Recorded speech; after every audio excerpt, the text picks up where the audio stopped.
teman-teman, sebelum nonton video ini, jangan lupa untuk di-subscribe, bunyikan loncengnya, like dan share. Selamat menikmati.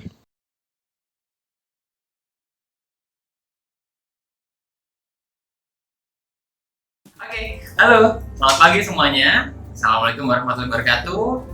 Perkenalkan, nama saya Andrew Minda Sindoro. Saya adalah pemilik dari Susandi Es Krim dan Ademui Gelato. Nah, pagi ini kita ketemu untuk belajar sesuatu yang sebenarnya nggak baru, sebenarnya lama. Cuma mungkin teman-teman ada yang sudah beberapa belajar. Nah, buat yang belum pernah belajar, hari ini kita bisa belajar bareng-bareng. Buat yang sudah pernah belajar, coba nanti kita review bareng-bareng nih ya, supaya kita bisa lebih menyempurnakan bisnis kita. Pada saat pandemi ini, saya yakin banyak sekali di antara kita yang turun usahanya, baik secara finansial maupun juga segi pemasarannya dan segala macam. Nah, tergantung bagaimana kita menyikapi. Apakah kita akan menyikapi ini secara negatif, yang artinya aduh lagi zaman susah nih ya gitu ya, atau kita pilih untuk menyikapinya secara positif dengan cara ini adalah masa di mana saya bisa memperbaiki bisnis saya supaya pada saat nanti naik lagi kita sudah akan bisa ngebut lagi. Kalau saya lebih pilih yang positif. Oke, sekarang kita rubah mindset negatif menjadi positif dengan cara sekarang kita re-strategi supaya UKM atau startup yang kita jalankan itu bisa melesat nanti ya gitu, jadi lebih tinggi lagi, insya Allah omsetnya lebih banyak lagi. Oke, jadi hari ini ada dua canvas yang akan kita pelajari, yaitu ada value proposition canvas dan business model canvas. Sebetulnya hanya satu nih, business model canvas. Cuma kenapa saya perlu mengajarkan value proposition canvas, karena memang ini berhubungan dengan business model canvas dan ini bisa membuat teman-teman menemukan produk yang lebih kuat lagi untuk bisa penetrasi pasar. Oke, jadi saya akan pakai laptop saya dan nanti akan nyambung ke sini, bisa kelihatan. Kalau yang nggak kelihatan angkat tangan ya. Oke. Siap. Jadi business model canvas itu pertama kali diperkenalkan oleh Alexander Osterwalder. Ini saya harus buka dulu karena namanya agak jelimet buat orang Indonesia gitu ya. Jadi Alexander Osterwalder ini di dalam bukunya yaitu Business Model Generation itu membuat business model canvas supaya orang-orang yang belum mengerti bisnis atau belum mendalami bisnisnya dapat mengerti bisnisnya hanya dalam selembar kertas saja. Karena selama ini kita tahu proposal bisnis itu berlembar-lembar jumlahnya. Nah, ini dijadikan hanya satu lembar. Ajaib ya. Gimana ceritanya? Kita akan lihat. Ini adalah bentuk dari value proposition canvas yang nantinya akan kita masukkan, ya, saya zoom ya. Nah, ini value proposition canvas yang nantinya akan kita masukkan ke business model canvas. Oke, kita akan bahas dulu bagian-bagian dari masing-masing canvas ini. Value proposition canvas memiliki dua segmen besar, yaitu segmen dari customer dan juga segmen produk. Nah, dua segmen besar ini punya sub-segmen yang kecil-kecil. Kita lihat kalau customer itu yang bulat ya, bisa kelihatan di layar. Maka kita yang paling ujung sana kita bisa baca itu adalah customer jobs, atau kegiatan atau pekerjaan customer itu apa yang dia lakukan. Lalu di bawahnya ada pain. Dari pekerjaan yang dia lakukan atau dia inginkan tadi, itu kira-kira apa sih yang membuat dia kesulitan? Dia tuh menderita dapat pekerjaan ini atau dalam mendapatkan keinginan itu dia menderita apa? Nah, di atasnya ada gain. Gain ini artinya apa yang kira-kira dia inginkan untuk bisa diimprove dalam mencapai tujuannya tadi. Oke. Kemudian di sebelah kanan ya dari sini itu ada gain produk. Kotak ya, yang kotak itu adalah segmen dari produk. Nah, produk ini yang paling sini ini adalah produk atau service. Jadi kalau teman-teman punya jasa, itu masukin jasanya ke sini apa, atau kalau produk masukin produknya apa. Nah, di situ ada di bawahnya ada pain reliever. Saya tunjukkan di sini. Pain reliever ini adalah obat untuk menyembuhkan penyakit atau derita dari si customer tadi. Dan juga ada gain creator. Gain creator ini adalah bagaimana si customer tadi itu bisa mendapatkan daya tambah atau kenyamanan tambahan supaya dia bisa menggapai produk ini atau pekerjaan dengan lebih mudah. Oke, kemudian saya juga akan jelaskan tentang bisnis model kanvas. Di sini ada beberapa kotak. Kita akan mulai dari kiri ke kanan. Jadi dari kiri itu ada key partners. Ini nanti akan diisi untuk suppliernya teman-teman.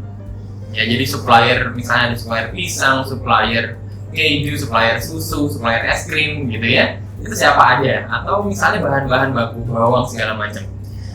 Ini ada di kotak pertama yang paling kiri, key partners. Kemudian kedua kita punya key resource. Key resource ini adalah, tadi kan teman-teman sudah sebutin nih suppliernya di sini siapa aja, warung apa aja gitu ya. Kemudian key resource ini adalah barangnya tuh apa aja yang didapat sama teman-teman. Jadi misalnya kita dapat dari toko sembako, kita dapat minyak gorengnya, atau kita dari petani bawang, kita dapat bawangnya. Nah, itu yang ada di key resource. Kemudian ada di atasnya key activities. Key activities ini adalah apa aja kegiatan yang teman-teman lakukan untuk mengolah bahan tadi menjadi produk nantinya. Nah, ini perlu dijabarkan karena kenapa? Kita nanti kalau kita tahu prosesnya semuanya, maka kita bisa mengefisienkan proses. Satu. Kedua, kita bisa melihat dari proses ini ternyata kita bisa buat produk lain loh. Padahal satu line nih, satu jalur produksi. Nah, itu kira-kira apa? Jadi dijabarkan apa aja kegiatan yang teman-teman lakukan dalam hal memproses bahan-bahan tadi. Oke? Kotak nomor 3 adalah value proposition. Nah, value proposition ini simpelnya adalah produknya teman-teman apa, gitu ya. Tetapi kenapa tulisannya bukan produk, tetapi adalah value proposition? Karena memang ini akan diisi berdasarkan hasil dari tadi sebelumnya ada value proposition canvas tadi. Oke? Nah, kemudian selanjutnya ada, kita langsung lompat dari kotak tengah, kita langsung lompat ke kotak paling kanan, yaitu customer segment. Di customer segment itu nanti kita akan belajar mengisi ya tentang teman-teman itu nanti ada customernya tuh siapa aja, apakah itu pemerintah, hotel, restoran, catering, atau siapa, atau misalnya laki-laki, umur berapa, hobinya apa, itu nanti kita bisa isi di sana, segmennya siapa. Dari kotak yang ini kita lanjut lagi ke bawahnya nih, ada kotak namanya channels. Channel ini berisi bagaimana produk-produk yang sudah kita tulis di value proposition tengah itu nanti tersampaikan ke customer kita. Ya, jadi melalui apa? Apakah kita melalui iklan, FBS, IGS, atau nanti misalnya kita bisa melalui pakai GrabFood, GoFood misalnya kayak gitu ya. Itu semuanya bisa kita jabarkan di sini. Bagaimana produk ini mencapai customer. Kemudian selanjutnya adalah customer relationship, yang artinya di sini adalah bagaimana kita membina hubungan dengan customer kita dan bagaimana customer kita tidak lepas ke kompetitor kita. Ya, jadi bisa banyak cara. Mungkin nanti diucapkan pada saat selamat ulang tahun, atau mungkin selamat lahiran gitu ya, atau misalnya diberikan diskon pada hari ulang tahunnya. Itu semuanya bisa diatur oleh teman-teman. Di bawah ini adalah revenue stream atau sumber pendapatan. Jadi sumber pendapatan apa aja yang teman-teman bisa dapatkan dari usahanya teman-teman ini. Karena kadang kita cuma terfokus sama jual produknya doang. Padahal teman-teman bisa melakukan pelatihan misalnya, kemudian teman-teman bisa lakukan supply industri misalnya, supply B2B, B2C, itu bisa dilakukan. Jadi banyak sebenarnya. Atau jual souvenirnya teman-teman, itu bisa. Oke? Dan yang terakhir, yang paling kenapa ini saya bahas terakhir, karena ini memang butuh ketelitian, adalah cost structure atau struktur biaya. Struktur biaya ini nanti semua biaya yang ada dalam menentukan harga produknya teman-teman itu dimasukin. Berarti ada listrik, ada gaji pegawai, ada penyusutan dan segala macam, itu nanti bisa dimasukkan ke sini. Tergantung bagaimana teman-teman masukin struktur biayanya di sini. Oke, itu sudah saya jelaskan semua segmennya. Sekarang kita akan mulai belajar untuk ngisi.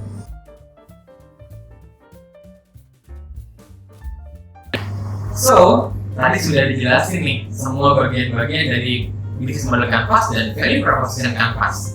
Teman-teman bisa download value proposition canvas ini dan bisnis model canvas ini di Google.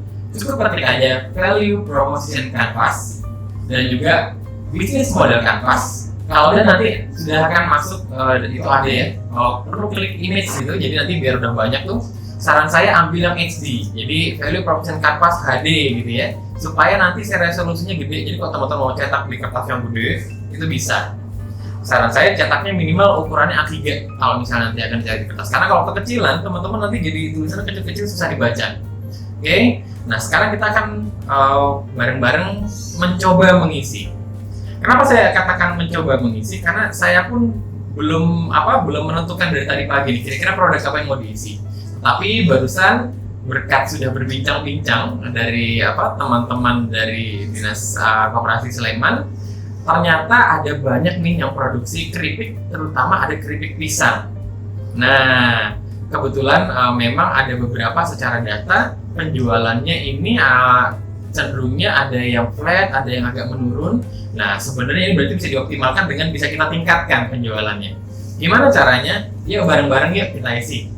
Pertama kita buka dulu di sini value proposition canvas. Jadi saya izin mengerjakan memakai Corel teman-teman supaya ini bisa kelihatan di ketiknya ya. Tapi ntar teman-teman lebih mudahnya dicetak aja, atau kalau nggak kerjakan dengan aplikasi lain. Nanti bisa kok di internet banyak. Oke, jadi kita akan mulai dari customer jobs dan produk. Jadi produk dan customer jobnya diisi. Nanti kalau ada kita akan mulai dari sisi customernya. Oke, kita isi dulu nih ya. Si produknya itu adalah saya pakai warnanya nanti warna merah ya. Keripik pisang. Saya tebelin. Set. Habis itu saya kasih warna merah biar ngejreng. Nah, lumayan kebaca ya teman-teman ya. Keripik pisang. Nah, di keripik pisang ini apa yang mau kita garap ya? Keripik pisang selama ini jualnya kemana aja? Biasanya kebanyakan nih jualnya tuh ke B2C ya, customer akhir. Padahal sebenarnya kita bisa maksimalkan di tempat lain. Oke, kita taruh di sini keripik pisang. Kemudian di sini customer jobs-nya siapa yang akan kita incer nih customer-nya? Sebutlah kita mengincarnya di sini adalah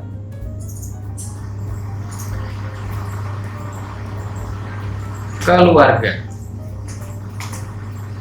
atau family. Ya, keluarga atau family. Ya, teman-teman ya. Jadi customer kita incer itu adalah keluarga atau family. Nah, kira-kira si keluarga atau family ini itu mereka punya apa ya? Deritanya apa sih kalau mereka tuh makan keripik pisang, gitu ya? Nah, di sini baru nih kita lihat. Ternyata deritanya keluarga atau family pada saat makan keripik pisang itu adalah satu, mungkin mereka khawatir rasanya itu sintetik atau sebutlah micin gitulah ya. Jadi bikin sakit dalam kurung dia pakai micin sintetik. Kemudian apalagi? Oh, ternyata nggak cuma bikin sakit, tapi ternyata ada juga yang alasannya adalah karena bikin gendut, karena kadang gorengnya pakai minyak goreng lebay banget gitu ya, banyak banget minyak gorengnya. Ini bisa menjadi derita dari si customer. Nah, kemudian sebenarnya apa sih yang mereka harapkan untuk mereka dapat dari keripik pisang ini? Kita masuk ke segmen ketiga nih, gain. Kira-kira apa yang dibutuhkan oleh mereka? Mungkin mereka membutuhkan snack yang sehat, tanpa perasa sintetik, tanpa micin. Jadi benar-benar perasanya tuh kalau coklat benar-benar coklat asli, atau kalau strawberry betul-betul itu strawberry asli gitu ya. Jadi mereka mengharapkan snack tanpa khawatir, makan snack tanpa khawatir sakit.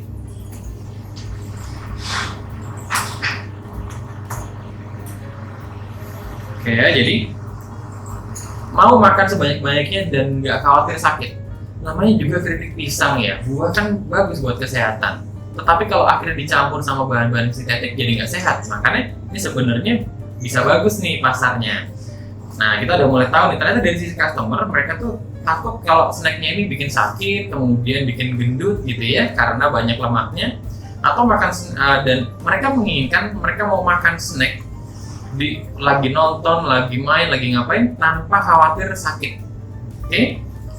Kemudian kita langsung sekarang ke sisi produk. Nah, di produk ini ada pertama adalah pain relievers-nya. Jadi obat apa nih?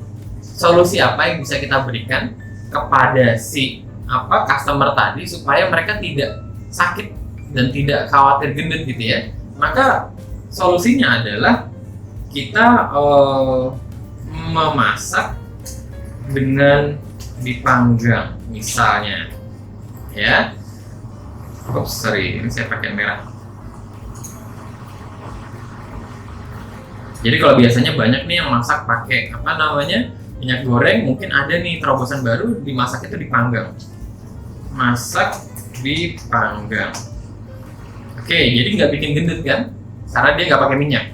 Kemudian ada juga yang bikin sakit nih karena pakai micin atau sintetik gitu. Maka kita pakaikan perasa alami. Jadi perasa alami ini bisa mungkin nanti memakai, kalau yang gurih-gurih misalnya pakai bawang dengan garam gitu ya. Atau misalnya pakai stroberi, pakai aja ada beberapa jam stroberi yang bisa dikeringkan. Nah, itu lebih sehat dan lebih jujur rasa stroberinya gitu ya. Mungkin ada kan yang buat keripik pisang rasa stroberi, bawang, garam, kemudian ada juga pakai buah alami yang dibuat jam atau selai. Nah, gitu kan? Sehingga gain creatorsnya itu bagaimana kita meningkatkan bagaimana kita meningkatkan produk ini supaya bisa lebih diterima oleh mereka adalah kita berarti nantinya harus membuat value propositionnya di sini adalah berarti kita harus membuat keripik pisang dengan bahan alami dan dipanggang, dan prosesnya dipanggang. Nah, dengan bahan alami dan dipanggang. Ini kalau ada keripik pisang sambil makan enak nih. Oke, ini saya sudah mulai ngiler nih membayangkan produknya. Jadi membuat keripik pisang dengan bahan alami dan itu dipanggang, tidak digoreng. Oke, ini adalah solusinya. Nah, sekarang kita sudah dapat value proposition dari produk kita. Baru satu nih. Nanti teman-teman bisa cari sebanyak-banyaknya. Sekarang kalau sudah dapat, maka nanti jadi value proposition kita adalah keripik pisang yang dibuat dengan bahan alami untuk untuk yang overweight dan yang ingin sehat gitu ya. Sekarang kita pindah nih ke bisnis model kanvas kita. Set. Pertama kita masukin dulu produknya. Kan udah dapet nih tadi. Di sini. Sorry. Saya pakai merah lagi juga ya. Tadi.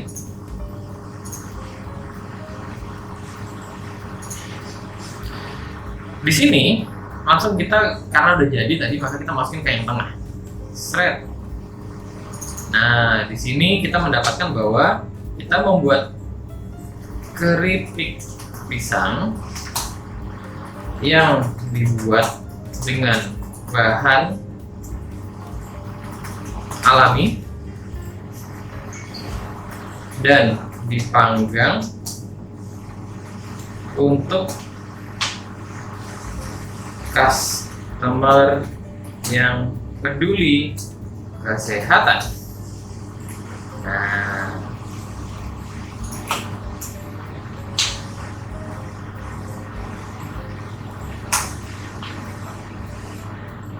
oke.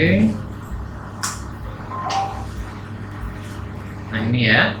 Jadi ini adalah value proposition kita. Keripik pisang yang dibuat dengan bahan alami dan dipanggang untuk customer yang peduli kesehatan. Pertama udah keisi value proposition-nya. Sekarang customer juga sudah keisi kan tadi, bahwa customer kita salah satunya adalah keluarga yang peduli isu kesehatan. Ada keluarga yang nggak peduli isu kesehatan, pasti mau peduli dong ya. Nah, makanya ini harus kita incer. Karena ini lebih segmented dibandingkan kalau kita hanya mengincar keluarga, gitu aja. Keluarga banyak loh, ada yang mereka peduli kesehatan, ada yang enggak, ada yang sukanya makan yang micin-micin gitu ya. Nah, kita sudah keisi 2. Sekarang baru deh, kita udah tahu nih kita punya keripik pisang buat keluarga. Baru kita isi bisnis model kanvas yang paling kiri, yaitu adalah key partners. Berarti siapa aja supplier kita?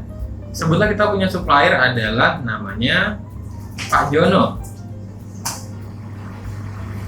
penjual pisang Keranggan. Oh iya, buat teman-teman nanti kalau yang di luar Jogja, sebagai info, Keranggan itu adalah salah satu pasar di Jogja ya. Jadi nanti nggak usah bingung, Keranggan itu bukan mall, apalagi Keranggan itu juga bukan taman hiburan, itu adalah pasar yang betul-betul diisi oleh rakyat Yogyakarta. Ya, kios Pak Jono penjual pisang Keranggan. Terus apa lagi nih yang kita ambil? Oh, kita ngambil apa nih, garam ya misalnya ya. Nah, saya rubah jadi merah.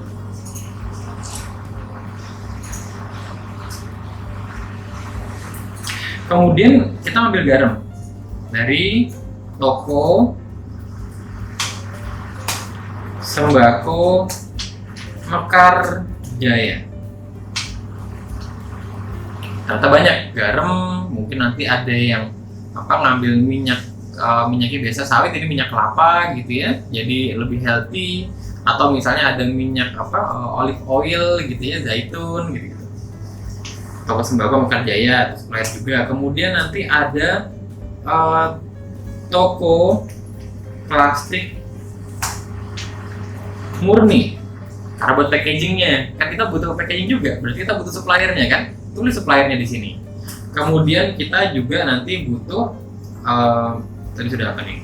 Oke, sembako, pisang sudah, kemudian packagingnya sudah, garam banyak di situ ya. Kios buah ya, jadi kalau dapat buah apa-apa aja dari situ, terutama pisang. Dan tulis lagi lebih banyak ke bawah, sebanyak apapun supplier teman-teman, tulis semuanya ke bawah.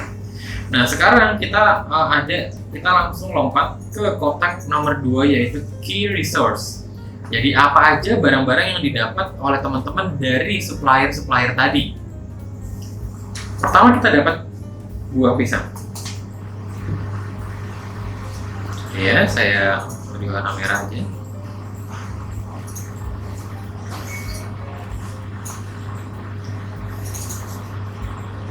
Buah pisang. Kemudian kita ada juga garam. Ada juga gula. Di toko sembako banyak kan bisa dapat ya, gula, garam, bisa dapat minyak misalnya nanti kalau butuh minyak gitu. Dan minyak kelapa gitu ya. Karena kita mau healthy kan di sini. Kemudian tadi ada packagingnya tuh adalah plastik pouch gitu ya, jadi buat packaging. Kemudian kalau sudah nih ya, udah keisi 1, ini udah, sekarang ke key activity. Di key activity ini kita coba, tadi kan kita sudah sebutkan tuh supplier kita siapa aja, barangnya apa aja yang didapat. Sekarang di key activities, kegiatan apa aja yang kita lakukan untuk mengolah buah pisang, kemudian misalnya garam, gula tadi semuanya menjadi keripik pisang tuh apa aja. Pertama, akan ada proses potong pisang. Potong pisang. Habis pisangnya dikupas dan dipotong, kemudian nanti pisangnya akan dilumuri dulu istilahnya ya, dengan adonan yang itu campuran antara biasanya tepung gitu kan, memakai gula, kemudian misalnya ada perasa coklat atau strawberry gitu. Jadi dicampur dengan adonan. Kemudian setelah dicampur adonan, nanti kalau udah dipanggang, oke, berarti kita nanti kita berarti nggak butuh ini ya, kita tidak membutuhkan si minyak tadi. Kita ntar teman-teman butuh minyak, boleh dimasukin situ. Sekarang kita dipanggang, berarti kita nanti akan butuh oven kan di situ. Nah, jadi dipanggang berarti dengan oven atau microwave gitu ya. Setelah dipanggang, kalau sudah nanti diberi rasa-rasa, kalau sudah di packaging. Nah, jadi deh keripik pisang kita dengan alami dan dipanggang. Ini key activity-nya, jadi proses-prosesnya. Sekarang kita juga sudah tahu tadi kan, customer kita adalah keluarga yang peduli isu kesehatan. Nah, pertanyaannya gimana caranya keluarga ini tahu bahwa ada ini kita yang jualan keripik pisang? Berarti kan harus promosi ya. Kita harus menjangkaunya mereka dengan promosi, dengan mengabari, memberi informasi kepada mereka. Pakai apa? Kita bahas di channel. Nah, di channel ini nanti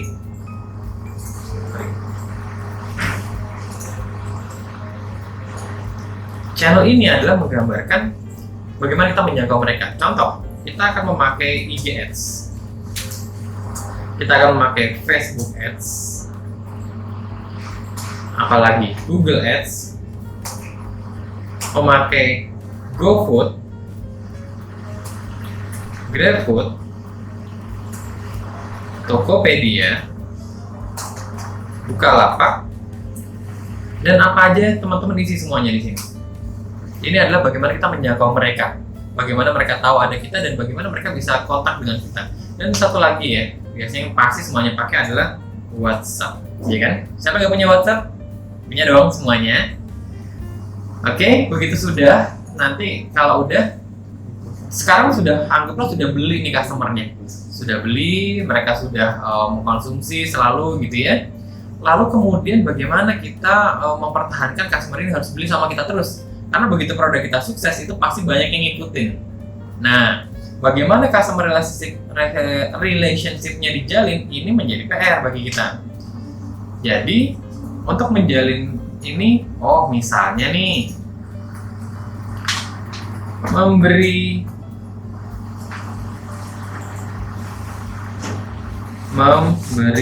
diskon.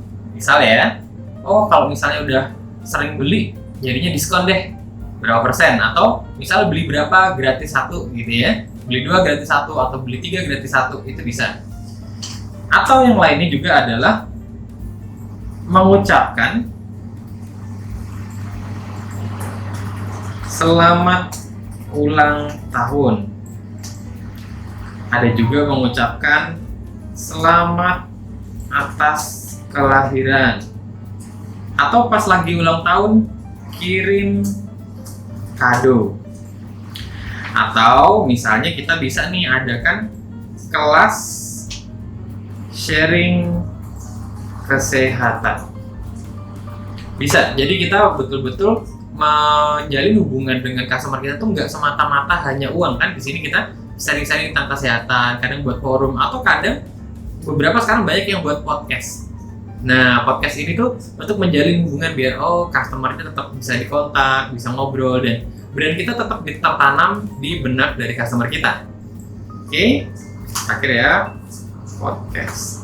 Dan banyak lagi, terserah, itu betul-betul kreatifnya teman-teman semuanya. Kalau sudah customer relationship, maka sekarang kita ada di revenue stream.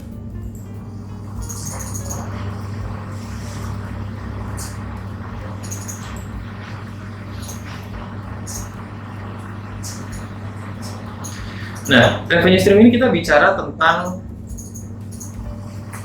teman-teman itu sebenarnya bisa dapat duit dari mana aja sih, gitu ya.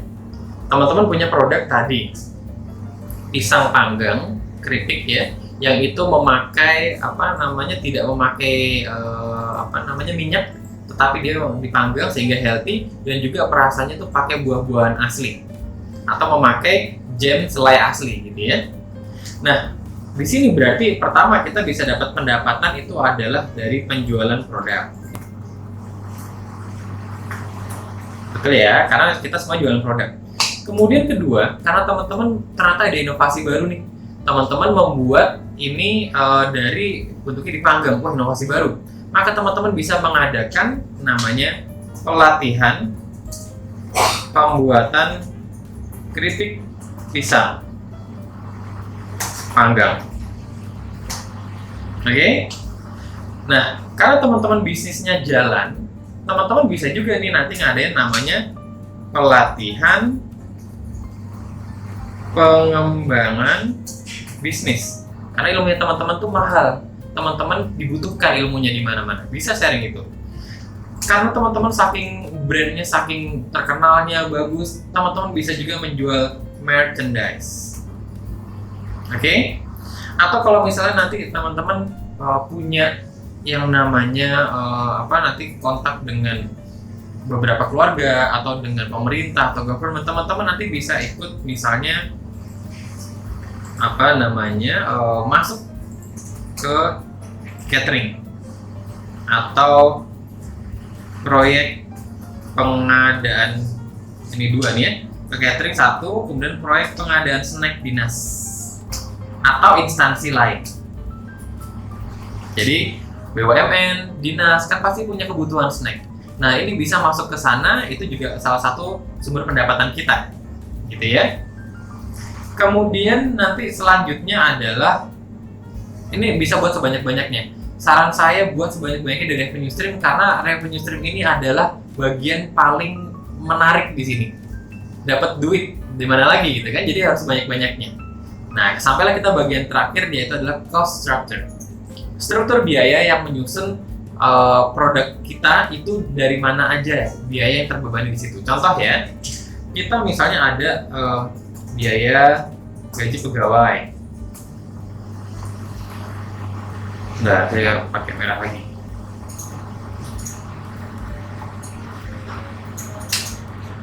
Jadi kan masuk ke dalam hitungannya biaya gaji pegawai.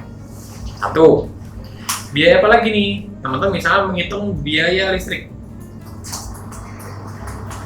Mungkin ada teman-teman yang memakai teknik untuk penentuan biaya harga itu adalah full costing. Nah, itu ini biasa dimasukin nih semuanya. Saran saya memang jangan sampai ada yang lewat. Meskipun nanti ada bagaimana mengatur bahwa listrik tuh hanya dipakai aja, pegawai juga hanya yang memproduksi aja gitu, nanti bebas diatur bagaimana yang itu nanti pembayarannya akan dibebankan ke harga jual produk. Kemudian misalnya kita ada namanya biaya operasional kantor. Apa aja ini? Misalnya alat tulis, kertas, print-printan, kemudian segala macam. Kemudian ada nanti biaya transportasi